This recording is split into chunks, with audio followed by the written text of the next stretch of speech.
जय हिंद दोस्तों आइए आज के वीडियो में हम लोग सीटेट 2023 के लिए मैथ्स के प्रीवियस ईयर एग्जाम्स के क्वेश्चनों को सॉल्व करते हैं और देखते हैं इस वीडियो में कौन कौन से क्वेश्चन हम कितनी आसानी से सॉल्व करने वाले हैं।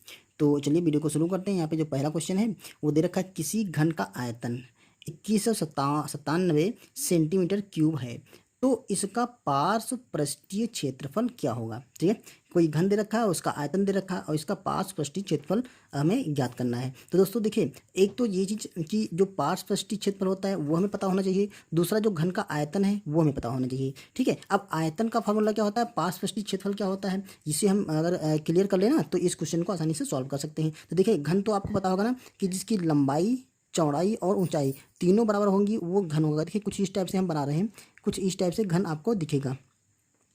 ठीक है, ये कुछ इस टाइप से घन होता है। ठीक है, मान लेते इसकी लंबाई यल है, तो अगर इसकी लंबाई यल है तो चौड़ाई भी यल होगी, ऊंचाई भी यल, जितनी सारी भुजाएं हैं सारी एल होंगी। ठीक है, अब देखो उसने कहा है इसका आयतन जो है 2197 सेंटीमीटर स्क्वायर है। तो देखो आयतन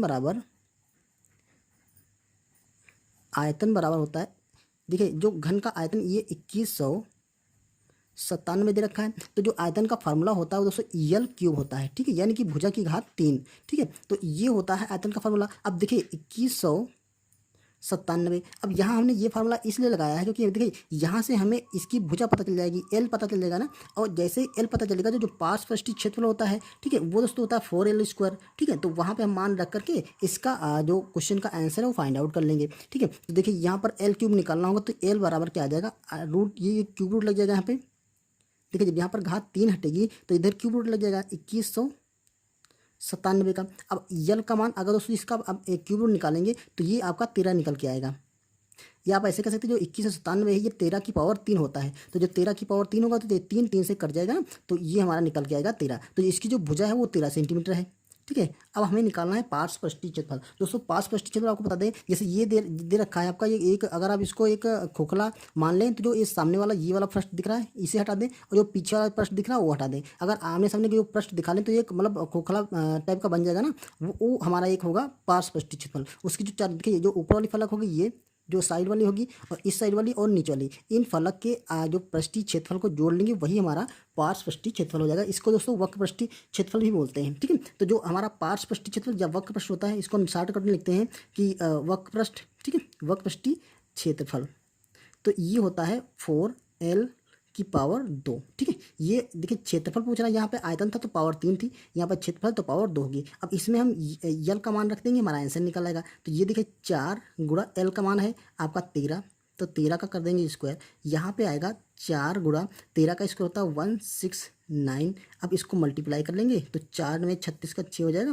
और 4 छंग 24 और 25 26 27 का आपका 7 हो जाएगा, हाथ से लगेगा तो 4 एकम 4 2 6, तो ये 676 सेंटीमीटर स्क्वायर आ जाएगा। ठीक है, तो जो हमारा वक्र पृष्ठीय क्षेत्रफल रहा ये 676 सेंटीमीटर स्क्वायर हो जाएगा। यही हमारा इस क्वेश्चन का आंसर हो जाएगा। ऑप्शन नंबर हम इसमें ए लगा देंगे। ओके दोस्तों, यहाँ पर आपको एक रिकॉल करें कि जो आयतन होता है, आयतन का फार्मूला होता है यल क्यूब। यहाँ से आयतन के फार्मूले से हम यल का मान निकालेंगे, मतलब भुजा का मान निकालेंगे। उसके बाद वक्र पृष्ठीय जो क्षेत्रफल होता है उसका फार्मूला होता है 4L स्क्वायर, इसमें मान रख देंगे और हम क्वेश्चन का आंसर आसानी से निकाल सकते हैं। ओके, तो उम्मीद है ये चीज़ समझ में आएगा दोस्तों। ये क्वेश्चन सीटेट के 2021 वाले एग्जाम से हमने लिया था। आइए अगला क्वेश्चन देखते हैं। दोस्तों जो अगला क्वेश्चन है वो सीटेट 2013 वाले एग्जाम का है। क्वेश्चन इस तरह से दे रखा, 37 से 1/2 में कुल कितने 1/8 होंगे। अब इसमें 1/8 की संख्या पता करनी है, तो हमें सिंपली कुछ क्या करना है, इस जो ये भिन्न मान दे रखा है इसको 1/8 से हमें भाग कर देना है, और हमारे जितने भी इसमें 1/8 के पार्ट होंगे वो आ जाएंगे। ठीक है, तो यहाँ पर देखिए 37 सही 1/2, इसको भाग करना है हमारा 1/8 से। तो चलिए देखिए यहाँ पर भाग करेंगे 1/8 से। अब दोस्तों ये तरीका क्या होता है, भाग जो होता है ये इनडायरेक्टली क्या आता है, यहाँ पे मल्टीप्लाई का लगा करके आगे वाले जो भिन्न दे रखी है इसको हम रेसिप्रोकल कर देते हैं, मतलब व्युत्क्रम। तो पहले इसको सॉल्व कर लेते हैं। ये हो जाएगा आपका 37 से 2 को मल्टीप्लाई करेंगे और 1 जोड़ देंगे, तो 7 दूनी 14, 1 15 का 5 हाथ से लगेगा आपका 1, और ये हो जाएगा 2 3 6 और 1 7, मतलब 75 बटा आपका 2 हो जाएगा। अब यहाँ पर क्या करेंगे, मल्टीप्लाई लगाएंगे, ये 8 ऊपर जाएगा और 1 नीचे आ जाएगा, इसको हम कैलकुलेट कर लेंगे, हमारा आंसर आ जाएगा। देखिए 2 से इसे काटते हैं, 2 चौके 8 4 बार डल जाएगा। अब इसको मल्टीप्लाई करते ये 75 75 गुणा 4। अब देखिए ये क्या होगा, 4 पंचे 20 का 0 और 4 सते 28 29 30, ये हमारा आ गया 300। तो जो 37 से 1/2 में 1/8 की संख्या होगी टोटल 300 होगी। ठीक है, अगर आप ऐसे समझ सकते हैं कि 37 सही 2 मीटर की रस्सी हो, उसमें 1/8 मीटर रस्सी के छोटे छोटे टुकड़े काटे तो 300 टुकड़े आ जाएंगे। ठीक है, ये हमारा क्वेश्चन का आंसर हमारा सी दे रखा है। तो चलिए दोस्तों अगला क्वेश्चन करते हैं। यहाँ पर क्वेश्चन दे रखा है, क्वेश्चन 50 में एक पूर्ण संख्या जोड़ी जाती है और फिर वही संख्या 50 से घटाई जाती है, प्राप्त दोनों संख्याओं का योग क्या होगा। अब जो दोनों संख्याओं बनेगी उनका योग क्या होगा। ये क्वेश्चन दोस्तों सीटेट के 2014 वाले एग्जाम का है। देखिए आप इस क्वेश्चन को आसानी से सॉल्व कर सकते हैं ऐसे बिना पेन लगाए। देखिए 50 में कोई संख्या पहले जोड़ी गई, ठीक है, फिर दूसरी बार 50 से वही संख्या घटा दी गई, तो जो 50 में जोड़ी गई और 50 से घटाएगी वो तो आपका माइनस कट करके शून्य हो जाएगा।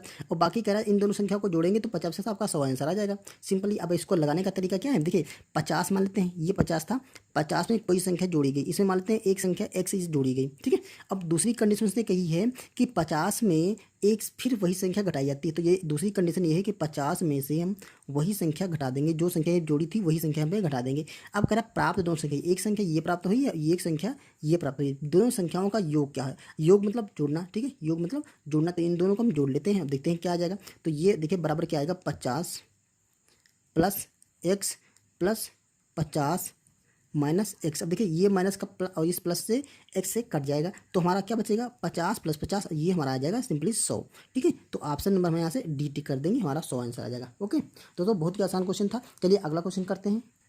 यहाँ पर दे रखा है, यदि 7 क्रमागत संख्याओं का योग 98 है तो इनमें से तीसरे क्रम की संख्या कौन सी होगी। मतलब जो 7 क्रमागत संख्याएं हैं उसमें से शुरुआत से तीसरी संख्या में पूछ रहा है कि कौन सी होगी। देखिए तो जब कभी भी आपको क्रमागत संख्याएं लेने के लिए कहे तो आप क्या करेंगे, पहली संख्या x मान लेंगे, ठीक है, दूसरी संख्या क्या मान लेंगे, x प्लस 1, क्योंकि क्रमागत है ना तो सर संख्या में एक ज़्यादा होगा। तीसरी संख्या हो जाएगी x प्लस 2, फिर x प्लस 3, फिर x प्लस 4, फिर x प्लस 5, फिर x प्लस 6। देखिए 7 हो गई, 1 2 3 4 5 6 7।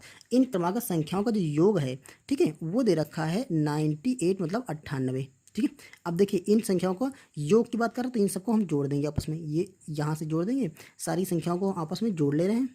अब देखिए इनको जोड़ेंगे, अब यहाँ से मैं x की वैल्यू निकाल लेंगे तो हमारी संख्या पता चलेगी, पहली वाली संख्या कौन सी है। ठीक है, तो यहाँ पर देखिए 1x 2x 3x 4 5 6 और 7, तो यहाँ पर x की संख्या कितनी है, 7 x हो गए, प्लस यहाँ देखिए 1 और 2 1 3 और 3 3 6 और 6 4 10 और 10 5 15 15 6 आपका हो गया 21। तो यहाँ पर हो गया आपका 21, ये बराबर है 98। ठीक है, अब यहाँ से 7x बराबर, ये बराबर के इधर जाएगा माइनस का हो जाएगा, तो 98 से माइनस का हम 21 कर देंगे, तो ये हमारा बच गया। देखिए यहाँ से 1 जाएगा तो आपका 7 बचेगा। ठीक है, और यहाँ से 7 से 2 जाएगा तो आपका यहाँ पर भी 7 बच जाएगा, 9 से 2 जाएगा तो आपका 7 बच जाएगा। अब देखिए हमें x की वैल्यू प्राप्त करनी है, तो x बराबर क्या हो जाएगा, 77/7, तो 7 से काटेंगे ये 11 बच जाएगा, तो यहाँ पर हमारा 11 आ गया। तो जो x का मान है वो 11 निकला। अब मतलब पहली संख्या क्या हो गई, 11 हो गई। उसने कहा है तीसरी संख्या, ये देखिए तीसरे क्रम की संख्या कौन सी होगी। तो देखिए पहला ये संख्या थी, दूसरी ये, तीसरी संख्या हमारी ये संख्या का मान हमसे पूछ रहा है, तो इस संख्या का मान निकालिए। x की वैल्यू 11 आई, तो यहाँ पर 11 प्लस 2 करेंगे तो 11 2 आपका 13 आ जाएगा। तो ये हमारा क्वेश्चन का आंसर हो जाएगा। तो यहाँ पर देखिए ऑप्शन में दोस्तों, यहाँ पर जो ऑप्शन है वो लिखने में कुछ मिस्टेक हुआ है।